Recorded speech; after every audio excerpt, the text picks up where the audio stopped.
ডিসেম্বরে যখন আমি কীর্তনে বাড়িতে গেছিলাম, তখন এই মন্দিরে এইখানে বসে আমি আমার জেঠুর সাথে শেষবারের মতো ভালোভাবে কথা বলতে পারছিলাম। আজকে সে নাই, তার ১ মাস শেষও হয়ে গেল। ১ মাস পরে তার জন্য আজকে সেই মন্দিরেই বৈষ্ণব সভার আয়োজন করা হইছে। কে জানতো একটা মানুষ ১.৫ মাসের মাথায় আমাদের থেকে একেবারে সারা জীবনের মতোই চলে যাবে। আসলে এটাই হলো কঠিন নিয়ম, যেটা আসলে আমরা মানতে পারি না, তারপরও আমাদেরকে মানতেই হয়।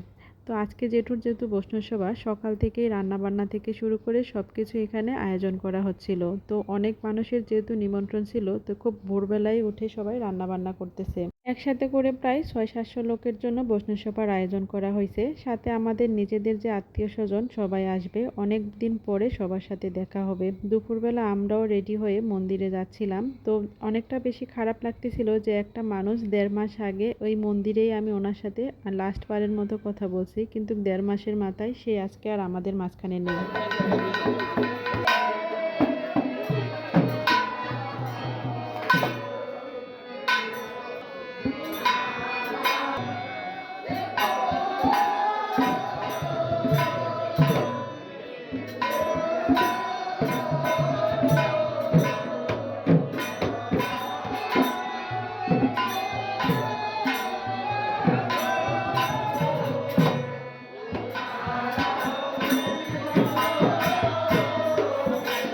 মন্দিরে কীর্তন আর ভাগবত পাঠ করা হচ্ছে, আর এখানে বাল্যভোগের জন্য যা যা লাগবে, ফল আর চিড়া, এগুলাকে ভালো করে পরিষ্কার করে বাল্যভোগের জন্য তৈরি করা।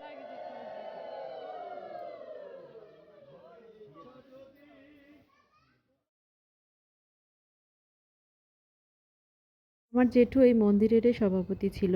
আজকে হয়তোবা এখানে সবাই আছে নিমন্ত্রিত, কিন্তু আজকে যার থাকার কথা সেই নেই। এটাই আসলে নিয়ম। এক এক করে আমাদেরকে সবাইকে এই পৃথিবী ছেড়ে চলে যেতে হবে, হয়তোবা কেউ কয়দিন আগে বা কয়েকদিন পরে।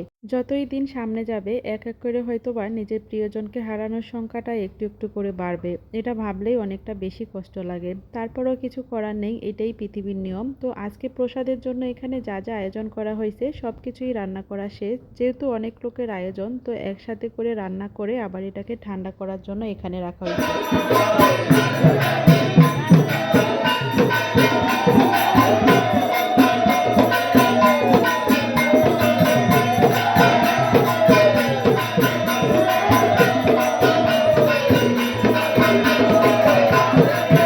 আজকে এই বৈষ্ণব সভায় এত বৈষ্ণবগণের সাথে হয়তোবা আমার জেঠুরও থাকার কথা ছিল, কিন্তু তাকে যেহেতু ভগবান তার নিজের কাছে নিয়ে গেছে, সে নাই, তার জন্যই এত বড় আয়োজন করা হয়েছে। সে কিন্তু আমাদেরটা দেখতেছে কিনা আমরা জানি না, তবে আমরা কিন্তু তাকে আর সামনে থেকে কখনোই দেখতে পাবো না। সবার প্রসাদ খাওয়ার পরে আমরা এখন প্রসাদ খেতে বসলাম।